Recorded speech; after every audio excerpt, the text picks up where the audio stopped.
Assalamualaikum warahmatullahi wabarakatuh.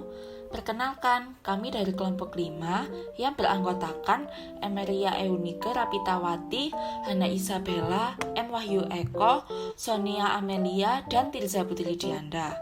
Pada kesempatan kali ini, kami akan menjelaskan mengenai kode etik pekerjaan sosial. Topik pembahasan kali ini, yang pertama, pekerjaan sosial.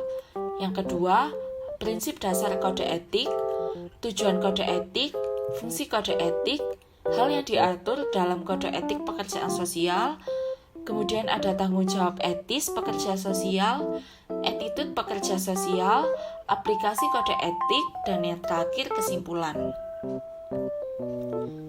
Pekerjaan sosial.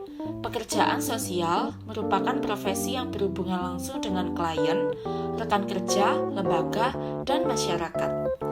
Proses berhubungan dengan manusia lain mengharuskan seorang pekerja sosial harus mempunyai kode etik. Kode etik pada pekerjaan sosial dibuat guna mencegah praktik pekerjaan sosial yang tidak manusiawi dan diskriminatif kepada kliennya. Kode etik yang harus diterapkan adalah nilai-nilai, prinsip, serta teknik yang digunakan sesuai dengan tujuan yang diinginkan. Prinsip kode etik. Pekerja sosial harus mengutamakan tujuan untuk membantu masyarakat yang membutuhkan. Pada dasarnya, pekerja sosial harus mementingkan pelayanan daripada kepentingan pribadi maupun kepentingan golongan. Tujuan dari kode etik pekerja sosial adalah melindungi pekerja sosial dalam menghadapi persaingan praktik profesi, mengembangkan pengetahuan, kemampuan, kualitas, serta menjalin hubungan baik antara pekerja sosial maupun dengan kliennya. Fungsi kode etik pada pekerja sosial yaitu sebagai pedoman bagi seluruh pekerja sosial dalam melaksanakan prakteknya untuk mencegah terjadinya campur tangan dari pihak luar profesi, sebagai penyeimbang dalam proses profesional serta sebagai sarana kontrol sosial untuk masyarakat.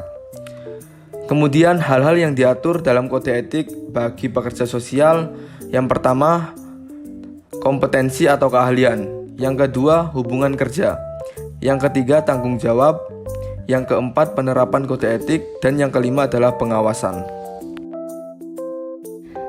Nah, yang selanjutnya ada tanggung jawab etis pekerja sosial. Tanggung jawab etis pekerja sosial adalah yang mengutamakan kepentingan klien. Dalam hal ini, pekerjaan sosial melayani atas dasar kompetensi profesional. Pekerja sosial harus memberikan hak, kesempatan, kewajiban, serta resiko kepada klien dengan memberikan data dan informasi yang akurat.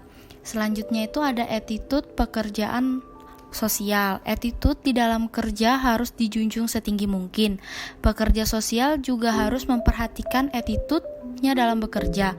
Pekerja sosial harus menghormati dan menghargai hak-hak pribadi klien dan menjaga kerahasiaan klien. Pekerja sosial harus merahasiakan segala macam data yang diberikan oleh klien. Aplikasi kode etik. Seorang pekerja sosial profesional penting untuk bergabung dan terlibat dengan organisasi profesi. Selain itu, berada dalam payung organisasi yang jelas juga dapat memahami dan mengetahui perkembangan dan pengetahuan praktik dari sesama pekerja sosial yang bernaung di dalamnya. Dengan demikian, perkembangan pekerja sosial menjadi semakin bertumbuh, kuat dan profesional dalam bidang pelayanan privat maupun publik. IPSPI juga memiliki kode etik sebagai pedoman yang wajib dimiliki oleh pekerja sosial profesional di Indonesia. Untuk kesimpulannya yaitu, pekerja sosial merupakan kegiatan profesional dalam membantu individu, kelompok, keluarga, organisasi, dan komunitas untuk meningkatkan atau mengembalikan kapasitas mereka terhadap keberfungsian sosial dan untuk menciptakan kondisi masyarakat dengan tujuan mereka. Pentingnya kode etik dalam profesi pekerja sosial tidak dapat dihindarkan, dan untuk profesionalitas sebuah profesi juga mengacu kepada pedoman yang mengatur tentang apa yang baik dan tidak baik. Nilai dan etika pekerja sosial antara lain adalah pelayanan atau penerimaan, menjunjung tinggi harkat dan martabat manusia, integritas dan kompetensi. Sekian pemaparan materi tentang kode etik pekerjaan sosial dari kelompok 5. Terima kasih atas perhatiannya. Sampai jumpa.